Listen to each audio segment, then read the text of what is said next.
Doy ahora la palabra a la señora Dalí Sambo Doro, del Foro Permanente para las Cuestiones Indígenas de la Organización de las Naciones Unidas, quien trae la voz de los pueblos indígenas a esta agenda global para el desarrollo. You have the floor.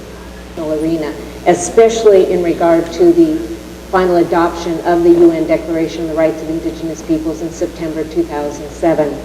I want to make quickly 8 points and then one final recommendation.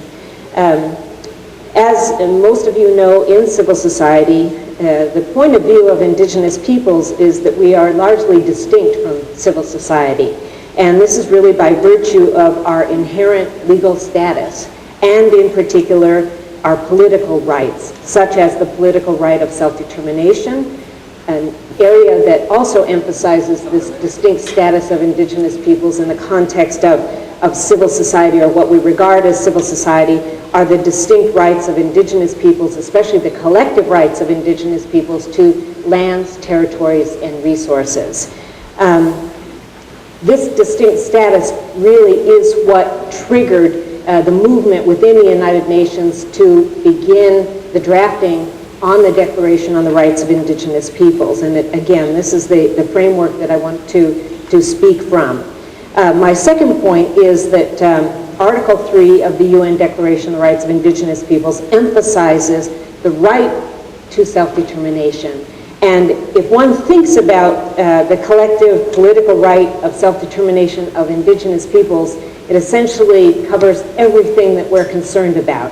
We have the opportunity and the right, in the context of self-determination, to determine our political status and freely pursue our economic, social, and cultural development. Just those two phrases alone say everything about what our communities desire in terms of the G20 and discussion and dialogue about the economic forces that impact our communities. The third thing I want to emphasize is the Declaration's specific references and affirmation of our rights to lands, territories, and resources. And in the context of the Inuit in the Arctic and other Arctic indigenous peoples, this is a very important element. We are all probably very familiar with the what has been characterized as the rush to resources throughout the Arctic region, especially oil and gas development. But in the context of indigenous peoples, we've been marginalized from these discussions in terms of oil and gas development, as well as other extractive industries. But if you put this against the backdrop of the recognition of indigenous peoples and their rights to lands, territories, and resources as embraced in Articles 25 through 32 of the UN Declaration, in essence, we need a seat at the table in terms of the dialogue related to economic development, and especially where extractive industries are beginning to adversely impact the homelands and territories, as well as the traditional economies of indigenous peoples.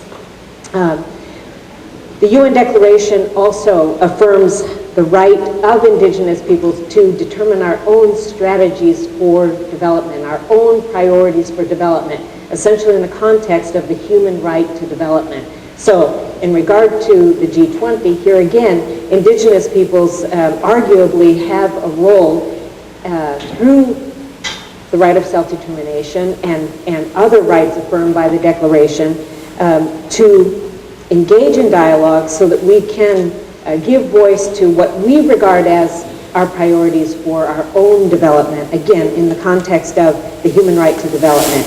All indigenous peoples across the globe, and I see it especially in the Arctic where I'm from, are grappling with this issue of sustainable and equitable development. How is it that we create this balance between traditional economies of indigenous peoples that are based on harvesting rights, for example, and the external forces that we're being faced with in terms of, especially in the case of Alaska, offshore oil and gas development. We also need to find this balance between sustainable and equitable development. The fifth point that I want to make, and I think it's probably the most important point in the long-term program of Mexico within the context of the G20, is the right of indigenous peoples to participate directly in all activities that affect them. And if you think about the overall agenda of the G20, the initiatives of governments like Mexico, the Russian Federation, the United States, and others, and the importance of the human rights framework, of the human rights approach, the approach that indigenous peoples have taken, we, again, unarguably have a right to participate in the decisions that are going to impact our rights, our lives, our lands, territories, and resources.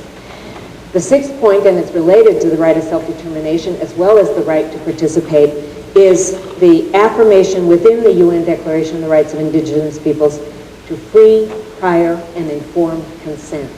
And this is a significant element that many governments has great resistance to, and many governments continue to re-articulate this as solely a matter of consulting with indigenous peoples or pursuing the consultations with the idea that maybe we have to gain the consent of indigenous peoples. But the language is very clear, very explicit in terms of free, prior, and informed consent. All of us within civil society and elsewhere, we know what this simple term means. At the same time, indigenous peoples have been willing to sit down at the table and negotiate. I think the UN Declaration is an example of a willingness and a display of diplomacy on the part of indigenous peoples to negotiate, to give final consent when we've been able to arrive at a consensus. So in terms of the future of the G20, its agenda, again, as related to the other human rights articulated by the UN Declaration, the matter of free, prior, and informed consent is significant to indigenous peoples. I also want to point out that indigenous peoples should not only be involved in the discussion concerning food security, but moreover in every discussion and agenda item of the G20.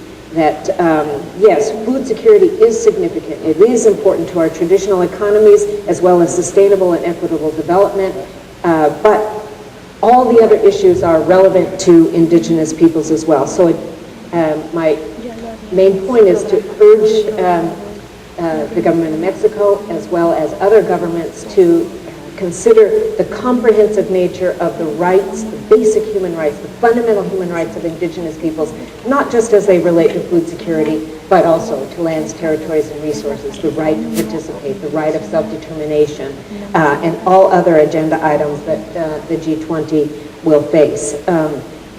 The final clause of the UN Declaration indicates that these provisions, the minimum standards that are embraced by the UN Declaration on the Rights of Indigenous Peoples as a major international human rights instrument, should be interpreted in accordance with the principles of justice, democracy, respect for human rights, equality, non-discrimination, good governance, and good faith. And I know from my own experience in working with representatives of the government of Mexico internationally, in New York and in Geneva and elsewhere, that you will aid indigenous peoples in carrying this forward and will do so consistent with the principles that have been embraced by the Declaration. In conclusion, it's my hope that the government of Mexico, as well as the successor presidencies of the G20, will find a way to create a permanent space for indigenous peoples in your overall and future dialogue. And again, on the basis of a human rights approach, on the basis of the UN Declaration as the guidelines for such participation. Thank you very much.